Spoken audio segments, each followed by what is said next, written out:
Hi, it's Alexander Russo with The Grade, and this is the Education Show. And I am so happy to be here today talking to Jessica. See? Stop. Hi, it's Alexander Russo from The Grade. This is the Education Show, and I'm delighted to be here today talking to Jess Clark from the Kentucky Center for Investigative Reporting. Jess, welcome to the show. Thanks for having me. We are here in the winter of 2026 to talk about, among many things, school sexual misconduct. And one of the things that makes this especially timely is you've done an amazing podcast series, which we're going to talk about. And also, we're in the middle of this Jeffrey Epstein um, debacle. And the topic of uh, vulnerable people and powerful adults is just everywhere. And it seems like a timely time for the discussion. So thank you again for talking. Yeah, absolutely. So, in case anyone doesn't know who you are or what you do, can you say a little bit about your present work life? Sure. I am a longtime education reporter. I started reporting on education in 2015 and have been doing so since then at different NPR stations around the US, in North Carolina, in New Orleans, and now in my hometown of Louisville, Kentucky. And about a year and a half ago, I moved over to the investigative team at Louisville Public Media, which is known as the Kentucky Center for Investigative Reporting. And in that role, I am continuing to specialize in education, mostly K 12 education. For those of us who might not understand, does this mean that you're not only investigative rather than beat, but also that you're focused on statewide rather than local? Yes, to some extent. We do cover statewide issues. I think because I've developed so much institutional knowledge in Jefferson County, and because it is the largest school district, Jefferson County Public Schools is a school district of 93,000 kids in Louisville, and it's the biggest in the state. And so I definitely do focus a lot of my coverage on that area. But being on the investigative desk does come with a statewide mandate. And so it has given me the availability and the time to expand into, other areas of the state besides Louisville. Before we talk about the podcast series and your coverage of school sexual misconduct, can you give us a little bit of an overview of what's going on in schools writ large, either in JCPS or Kentucky wide? Enrollment declines, choice. Yeah. So in Kentucky right now, I think the big story is financial challenges. We, like many school districts across the country, there was an infusion of federal COVID relief funds, and those have dried up. And a lot of school districts are grappling with that fiscal cliff, and some of them not very well, or not as well as everyone would have liked them to. There's been a lot of questions about, how previous, especially in Jefferson County public schools, about how the past administration was continuing to spend on initiatives that were started under COVID, but continuing to spend to continue those with general funding that was not keeping up with the cost of all those great programs that people really came to rely upon. But we just didn't have the continued revenue to support that. So right now in Jefferson County, we're facing the district is trying to make $188 million in cuts, which is a huge deficit to be dealing with. Similar situation in Fayette County Public Schools, which is the second largest school district. And I just keep seeing new news stories about different districts with these sudden, very large shortfalls that they did not anticipate having. And so that's been kind of the big story in Kentucky right now. In Louisville, we also have declining enrollment. And that's similar across the country. And so we're dealing with proposed school closures, especially in communities of color. These are all similar issues to lots of other education reporters that they're covering across the US. And before we dive into the specific series, what's the journalist ecosystem like in Louisville and in Kentucky? Are there one or two education reporters? Are there 100 of you? It has declined significantly. So when I first started reporting here in 2020, I was among, I want to say, 4 or 5 dedicated and experienced education reporters that were covering education in Kentucky. And we challenged each other. We were competing, but also a lot of us are very close friends. Like I'm very close friends with Mandy McLaren at the Courier Journal, for example. And it was just a great, I feel like of all the areas that were getting coverage, like education was really strong in Louisville and in Kentucky. And in the past 5 years, you've just seen people leave and those positions, not get filled. So now and even me, I've left my beat reporting job, and we at Louisville Public Media have not found the funds to hire someone to replace me. And so, we don't have that regular daily beat coverage of education in Louisville, even from the local NPR affiliate. And so it's really dwindled. Now there's me doing, more longer term projects. I try to dip in and do some short term stuff when I feel like there's, something that's not getting enough coverage. There is Krista Johnson at the Courier Journal, who's a great reporter. They just hired another person at the Courier Journal to assist with that. So now they have 2. But there's not there's not really a TV reporter anymore dedicated to coverage. Addie Shaney over at WDRB has kind of stepped up and has done some great coverage of the budget and JCPS. But it's just not the same ecosystem that there was 5 years ago, and it shows. Before I forget, I need to say for anyone who hasn't seen it yet, Krista Johnson wrote an amazing personal essay for the grade about her own experiences in school and how it shaped her as an education journalist. And it was one of the best things I've read, and one of the things I'm most proud to have published in 10 years of doing this. Amazing stuff. Yeah, it was excellent. I loved reading that, and I reached out to her as soon as I did, and I was like, "This is great," and I'm so glad we have Krista covering education in Louisville. She's a great asset. Speaking of amazing, the podcast series called Dig has been focused on school sexual misconduct, and the series I think is 4 parts, and it's called The Girls. Mm-hmm. And I've listened to most of it, and oh wow. Can you tell us about The Girls? Sure.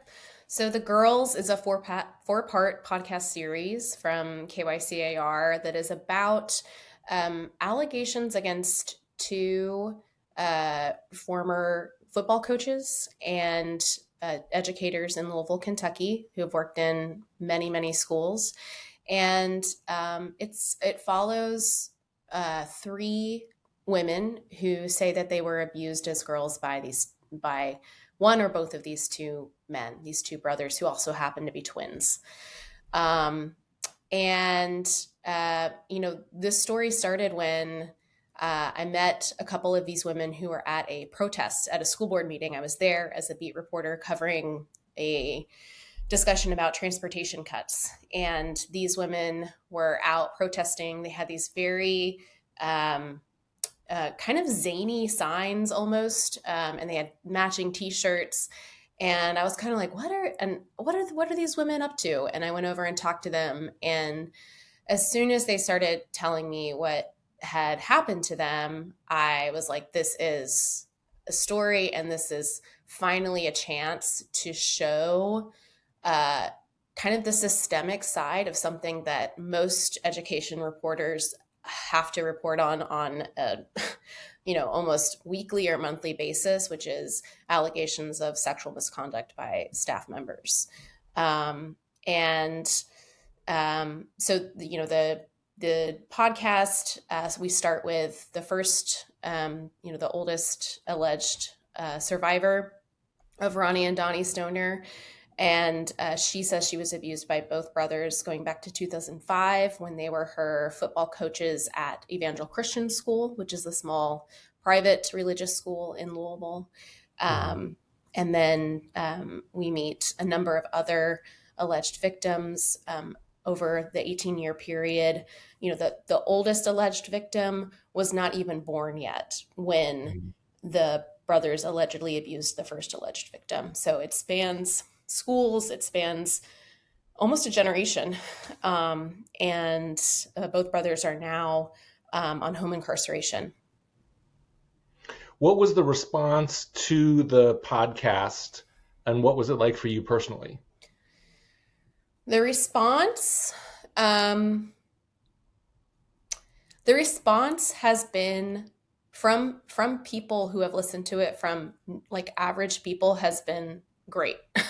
It's been uplifting. It's also been a little upsetting because lots of people have their own stories, and so a lot of people are very, I've gotten emails from people who are very angry. One woman even wanted to buy us a billboard, which was, awesome. People are like really, when they hear about this having happened. And I should say, like, when I started reporting this podcast out, these both brothers were facing public accusations and were both still employed by the school district and remained employed throughout the majority of my reporting.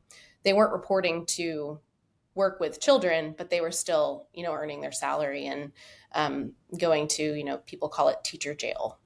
It's like a warehouse where they send people who are facing these kinds of allegations.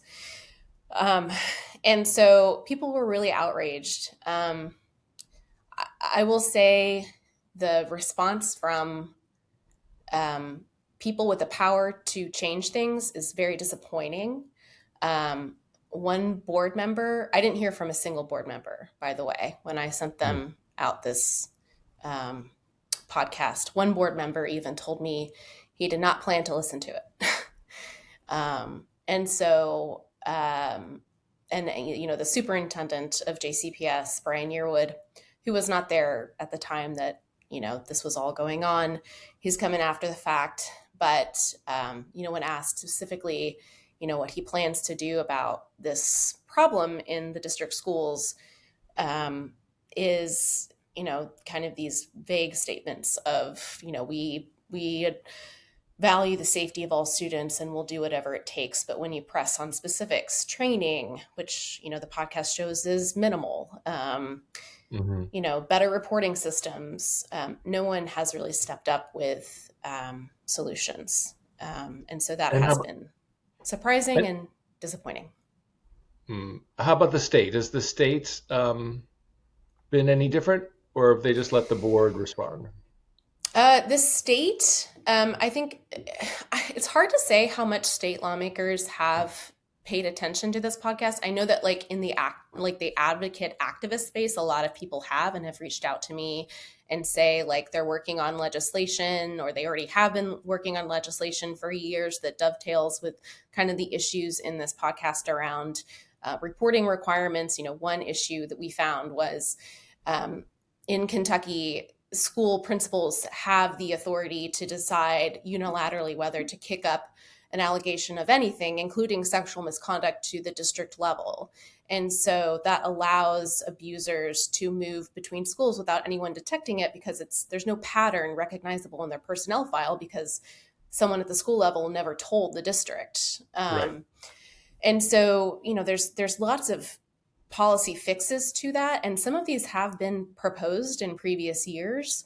And so I think there could be some change at the state level. There is, I think, because of the narrative around Jeffrey Epstein, I think there is a lot more kind of like public interest in solving some of these issues about protecting young people from predatory actions by adults in authority. And I wonder if this year might be the year that some of these measures that some lawmakers have been working on for a long time might finally pass. But we'll see. Yeah. Uh, that would be a great thing from my perspective. And the Jeffrey Epstein connection, I feel like people have been shy about that Mm. instead of making constructive use of it. So we have a Oh. moment now, like Me Too, where people are are thinking about this, and thinking about it in the school context is just a little bit of an adjustment. And I'm glad you've made the connection, and I hope that other people do as well, because otherwise this issue is just never ending and relentless, and it's just insane how many stories I come across every week, and how rare it is for districts or states to take action. Which brings me to my next question. What's your best sense from your reporting? What's your best sense of what is in the way or has been in the way from tightening up these reporting, decertification consequences, initiatives that some states have and some states don't have? I think um, educator groups, while education is, sees itself as under threat in many ways, resource wise, narrative wise, from, more right leaning factions. I think I think there's a reluctance to admit that something's wrong. Um, and I think districts are very hesitant to, and they are facing a staffing shortage, right? Like they don't want to, um, suggest that their educators may be, sexual predators. Like I think they're dealing with that, and they don't want to get a black eye. That's what they don't want to. They feel under attack. They feel a little bit cornered, and they don't want to, um, you know, kind of continue that narrative by standing behind some of these policy changes. And I think some of them are, honestly, like they could be, so one of the major policy changes that could make a difference is more training. And even people that are really read in on this issue are really reluctant to add more training to teachers' plate, because they're going to hear that teachers are already overwhelmed with the amount of trainings and extra, things that they have to do. So I think that's one thing. Um, Which is so interesting because this is such a core fundamental child safety thing. This is like, right. how do you find the call box for a fire, or what do you do if a kid collapses in class? This is just such a fundamental safety issue. I'd swap out at least half of teacher training requirements for some conversations about how to do the difficult thing of reporting a colleague who's spending too much time with a student. hmm Yeah, I think I'm not explaining it very well, but I think there's just a reluctance to admit that something's wrong. And I think there's a reluctance to want to report your peers, or to even imagine that your colleagues could be, um, you know, susceptible to these kinds of predatory instincts. And there's a lot of people say, I don't want to like ruin someone's life, or I don't want to put suspicion on someone when they may just be really concerned about that child. But you know the research shows that all of this stuff is vastly underreported. And you know a lot of states have made changes to increase training and reporting requirements, and Kentucky is just not one of them yet. One of the ironies, I certainly understand the discomfort and the concern in the short term, but one of the ironies is that in the long term, the issue persists. And then um, people who are not necessarily supporters of public education start to note the problem. I see this all the time. Stories that don't get covered, even by traditional education reporters, get covered by right coded online personalities, get enormous amount of attention. Um, so this idea that this can be hidden seems like a little bit of an illusion, a little bit of a head in the sand kind of thing, because I'm sure there are people like this in Kentucky, but folks like Corey DeAngelis hear about these situations, maybe from a right wing news outlet or a TV station that has associations with the right, and then blares it out. 250,000 social media followers. It generates an enormous amount of attention. So even if the education system is ignoring it or the lawmakers are ignoring it, even if sometimes I feel like education journalists or traditional journalists don't want to come at this story, I want to ask you about that. The the stories the story's out there, and it could get much worse than it is now. What's happening now could end up seeming like a not as bad as what it would seem like if the narrative got bigger, not necessarily in responsible hands.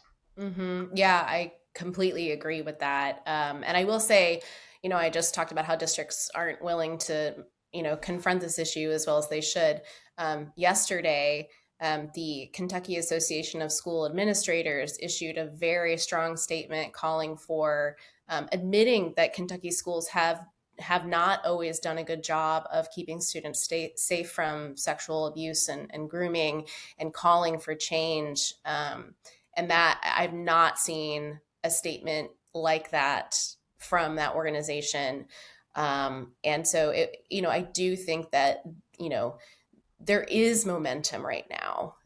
It's just, if that momentum will result in Right. actual legislation. Right. Are there states nearby that have done, or comparable states that have taken steps that Kentucky could be taking? I know that California recently took some action, and partly in response to a journalist reporting.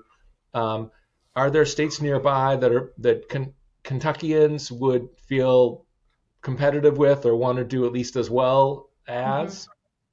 Yeah, I think Ohio has passed anti-grooming legislation that specifically defines grooming, and creates some criminal penalties for it. I believe Illinois has also done something similar. Mhm. Um, so there are examples of other states that have passed this kind of legislation that Kentucky can look to, and that even I think Republican state lawmakers can look to and say, well, this isn't a red or blue issue. This is Right. these are people, lawmakers like us, who are passing legislation about issues that they also care about. So I think there's definitely potential for looking at other legislation passing that here.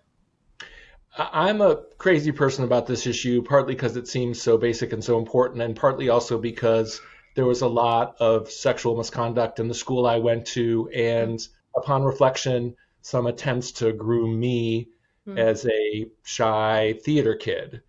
Um, have you ever sensed or experienced reluctance from journalists, either other education journalists or editors or journalists at other outlets? Have you ever experienced anything strangely muted or reluctant reaction from journalists?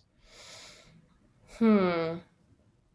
Um, I don't think so. I think, yeah, not personally. I don't think so. I think the problem that I see seems to be, there hasn't been a willingness to do like maybe it's that we don't have the time to do kind of a deeper look at this issue on like a systemic level. I remember when I was doing daily reporting, I think it was I want to say like December 2022.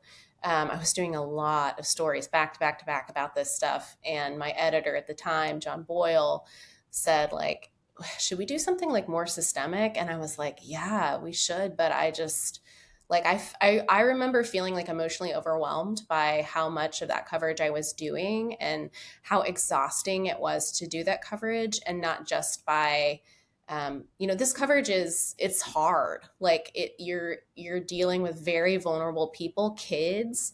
And then you're dealing with their parents too. And then honestly, one of the most emotionally difficult things was fighting with school districts about records, about fighting, getting really rude phone calls from spokespeople, that you would just think like, oh, I can't believe like this is 2022, or, right now it's 2026. But at the time I remember thinking like, why is this spokesperson calling me on the phone to defend this man? It was emotionally exhausting. And so I think a lot of us just maybe don't have the bandwidth to do something like this. And so I was fortunate, and I think our community was fortunate that these three women came along and who were willing to stick it out for almost 2 years of reporting with me to get through this. And so I Mhm. think a lot of it is just finding the right story and finding the time and resources to be able to report it out. But you're not, that's super helpful to understand, but you're not getting the response from fellow journalists, oh, well, we don't want to ruin someone's life, or, oh, I went to that school. Those are all nice people over there. I personally, no, I have not seen that. Mm-mm. 10 years ago, I was at a conference with some of the Boston Globe Spotlight editors who'd done the big expose on the Catholic Church. And they said to us, a room full of education journalists, they said, hey, we were hearing these stories for 10 years Mm. before we reported them. Don't do, don't be overly deferential to the school system. Yeah. They weren't talking specifically about sexual assault, or at least I didn't hear them that way. They were just saying there's this entity in a community that is generally well regarded, either through fear or employment or just reputationally well regarded, and they were urging us not to be deferential Mm-hmm. and not to ignore stories. Now, I don't know that journalists are ignoring stories or feeling overwhelmed by it, but I feel like this is at least as important to me as school gun violence, which is tragic but rare. Mm-hmm. This is not rare and just absolutely devastating to people. Yeah, I think the study that I recently looked at is 12% of students will experience sexual misconduct from an educator before they graduate or leave high school. And yeah, I think, I think part of it is like, you worried in this era when there is so much, I think especially coming out of COVID, right? There was so much um, uh, targeting of schools for book bans and masking and all these things that were coming from a very kind of extreme group of people, not always extreme but often extreme group of people. um, I think there, and especially the language about grooming. I definitely, like, I remember legislation coming up before, and it also is coming up in the context of bans on drag performances and other things where people are being called, quote unquote, groomers just because they're LGBTQ. And so I definitely think that that can lead to some hesitancy to cover this issue because there had been so much maybe unearned, uh, uh, you know, targeting of school districts for issues that were not really a problem, like, but this is a problem. And so it's separating out the noise and like the political partisan nonsense from the real issue, and not allowing them to become conflated, and helping people understand the differences between those things. But I do think like you could look at that and be worried that you might be, piling on to a school district that's already facing attacks, really partisan, extreme ideological attacks, by reporting this issue out. But you gotta separate the nonsense from the reality, which is that most school districts are going to have this problem, um, Have unfortunately. you you just put that so well. Have you yourself experienced people saying, "Oh, you're tearing down. Why are you taking their side? You're tearing down the Mm. school system." Have people come at you with that kind of critique? I kind of thought they would, but I really haven't gotten that.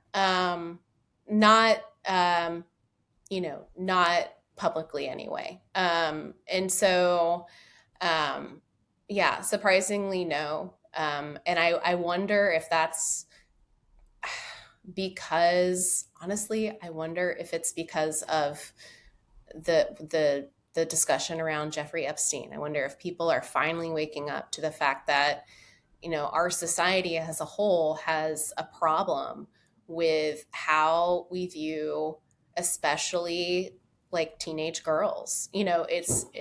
It's a society-wide problem, and you can't really look away and say it's not. you know and so I wonder if that's why, but I definitely anticipated that. And I've been accused of that in the past for looking at stuff around, mismanagement of funds and things like that. But with this, surprisingly, no one has, said like, why are you tearing down our school system? That hasn't happened in this case. I'm glad to hear it. Um, like I've said before in this podcast and also online, it's a really quite impressive work that you're doing. I'm so glad that you've done it. There are a handful of other people out there who've done this, shown it can be done, who've had some results in pushing the ball forward or raising issues. So thank you so much for it. Jess Clark from the Kentucky Center for Investigative Reporting. Thanks so much for talking. Thanks, Alexander.